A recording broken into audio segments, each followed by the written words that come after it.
ఎవరెవరు చూస్తారమ్మా ఆయన్ని? ప్రకటన గ్రంథం 1వ అధ్యాయం 7వ వచనం.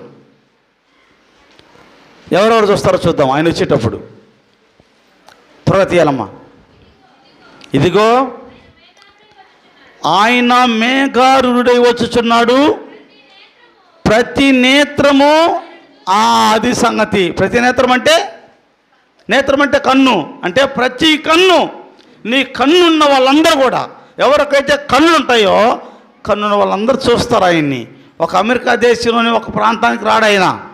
పెద్ద గుడిపాడు మాత్రమే దిగి ఇక్కడ దిగి నేను వచ్చిపోయాను గుడిపాడుకు అండ ఆయన. ప్రతి నేత్రం చూస్తుంది. ఈ ప్రజలు ఏం చదువుతున్నారో, ఏం వింటున్నారో, ఎందుకు వాళ్ళకి పాదాభివందనాలు చేస్తున్నారో ఆలోచన చేయండి. వాక్యాన్ని చదవండి, వాక్యాన్ని వినండి, వాక్యాన్ని గ్రహించండి, వాక్యంలో ఉన్నటువంటి సత్యాన్ని అంగీకరించండి.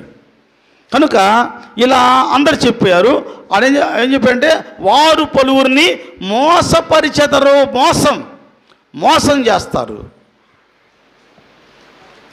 చేస్తారు. ఈ రోజున ఆ మోసము అంతలక్క ప్రబలింది. 100కి 99% మోసపోయేది ఎవరు చెప్పండి? యవ్వనస్తులు. 100కి 90% 99% మోసపోతున్నారు. నేను బైబిల్ని చూపిస్తాను, ప్రతి మాట బైబిల్ చూపిస్తాను నేను. యవ్వనస్తులు 100కి 99% మోసపోతున్నారు. నేత్రాశ, శరీరాశ. జీవపడము పెద్దవాళ్ళకు ఉంటుంది. ఈ నేత్రాశ, శరీరాశ యవ్వనస్తులకు ఉంటుంది. చూసేది తల్లిదండ్రులు అదొక పాలు చేసేది. కొంతమంది తల్లిదండ్రులు అదొక పాలు ఏం చేస్తారు? తప్పుడు పనులు చేసి నేత్రాశ, శరీరాశకు లోన్ అయిపోయి ఇంకా మళ్ళా నేను గీతకి చేస్తారు. మైకి చెప్తే బాగుండదు, నేను ఆ పిల్లనే చేసుకుంటా, లేకపోతే నాకు ఈఎంబి నేను అన్నే చేసుకుంటా, లేకపోతే వాళ్ళు ఎవరైనా వీడు అమ్మ పోవాలి నోరు చూసుకొని అన్నది కాబట్టి, లేకపోతే నేను ఏదో చేస్తా. పోయమ్మా ఏమన్నా వద్దమ్మా పరుగు పోద్ది అనేది అమ్మమ్మ.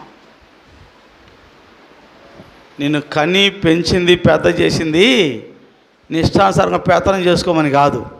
బైబిల్ చెప్తుంది, నీ తల్లిని తండ్రిని సన్మానించుము. సన్మానించమంటే ఏంటి? దండం పెట్టమా?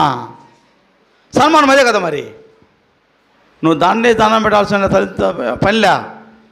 నీ తల్లిని తండ్రిని అవమానం పాలు కాకుండా జీవించాలి. అది క్రైస్తవ యొక్క లక్షణము. ఈరోజు యవ్వన బిడ్డలకి నేను చెప్పే ప్రసంగం ఇది. యవ్వన కాలమందు యవ్వన కాడిని మోస్తూ తల్లికి తండ్రికి గౌరవం తెచ్చే బిడ్డగా ఉండాలి. పోనీ